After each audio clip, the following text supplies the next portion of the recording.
Olá, está no ar o 3-1 aqui na TV Brasil. Hoje o nosso convidado é o ministro de Assuntos Estratégicos, embaixador Samuel Pinheiro Guimarães. Participam dessa nossa conversa o jornalista Sérgio Léo, do Valor Econômico, e o jornalista Thales Faria, do portal IG. Antes da nossa entrevista, nós vamos assistir uma reportagem sobre o nosso convidado.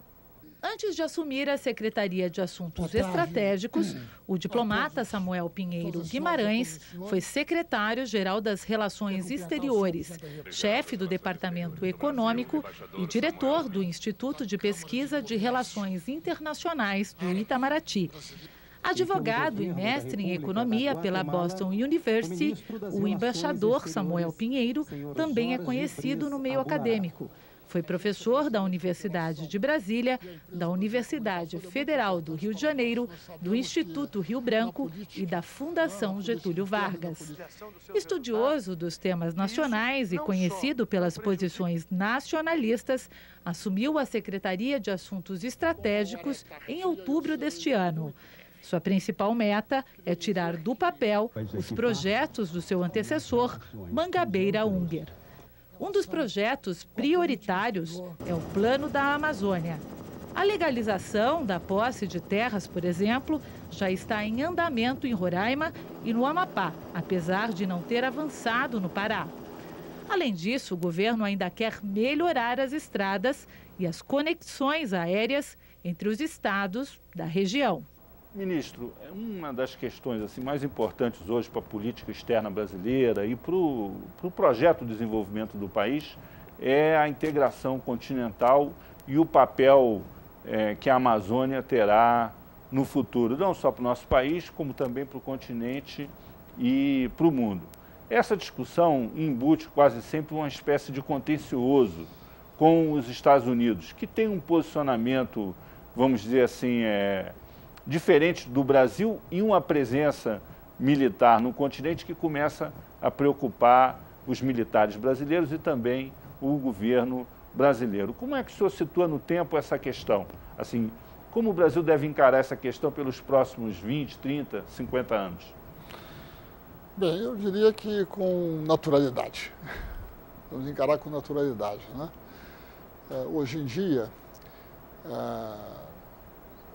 não há, talvez, perspectiva de desenvolvimento brasileiro se não houver também o desenvolvimento da região.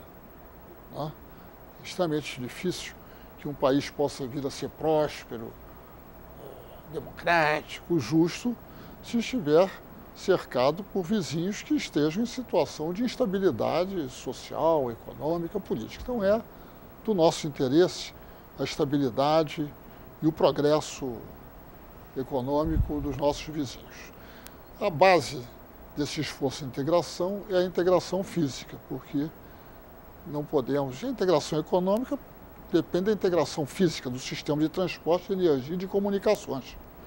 Sem haver integração do sistema de transporte, o comércio naturalmente não pode se desenvolver plenamente. Não é? Então, nisso estamos empenhados, né?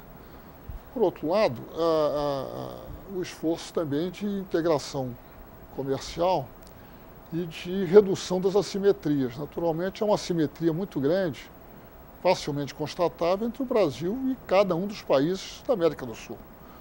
Com exceção da Argentina, onde essa assimetria não é tão grande, mas mesmo assim é significativo, né?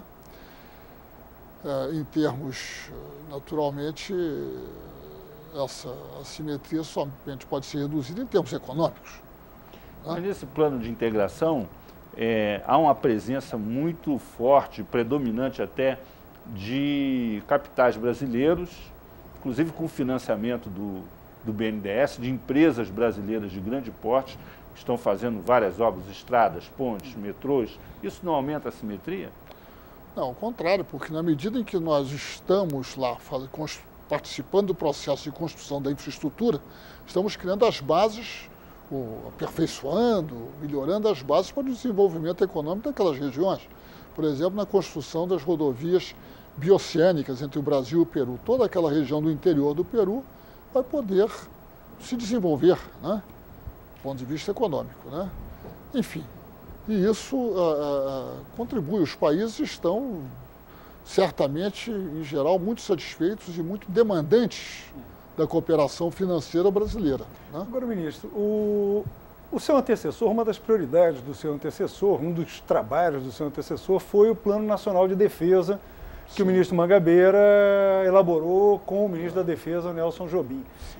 E esse Plano Nacional de Defesa ele tinha um caráter muito claramente dissuasório, né? Era a ideia de preparar as Forças Armadas brasileiras para desencorajar qualquer tipo de incursão, seja na Amazônia, seja nas riquezas da plataforma marítima. De lá para cá, houve um fato novo no continente, que foi esse acordo entre Estados Unidos e Colômbia, que estabeleceu o uso das bases colombianas por tropas dos Estados Unidos. O acordo foi criticado pelo governo brasileiro, o senhor mesmo foi um crítico desse acordo. Agora, no Ministério, nesse seu Ministério, e cuidando também do Plano Nacional de Defesa, imagino que vocês continuam, essa situação com a Colômbia altera o plano estratégico de defesa do Brasil ou coloca que elementos, que tipo de ajuste pode ser necessário para lidar com essa nova situação?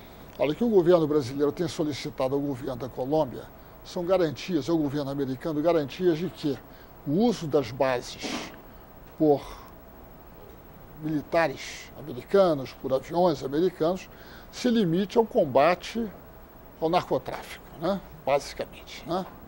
E que haja um compromisso de que aqueles meios não serão utilizados contra outros países. Isso é uma preocupação não só nossa, mas de outros países também da região, né? Mas agora o plano de Estratégia Nacional de Defesa, e que a Secretaria e o ministro Mangabeira trabalharam de uma forma muito intensa, né? Ela agora, naturalmente, cabe a sua execução ao Ministério da Defesa, né? Mas não cabem ajustes a essa estratégia na medida em que hoje na região amazônica você tem uma nova situação de um país de fora do continente com efetivos militares de peso na vizinhança do Brasil? Olha, a própria Estratégia Nacional de Defesa já previa, por exemplo, a instalação de uma base importante da Marinha na região, na Amazônia, né? Na embocadura. E também o reforço dos pelotões de fronteira, de toda a ocupação, digamos, para fins de defesa da região amazônica.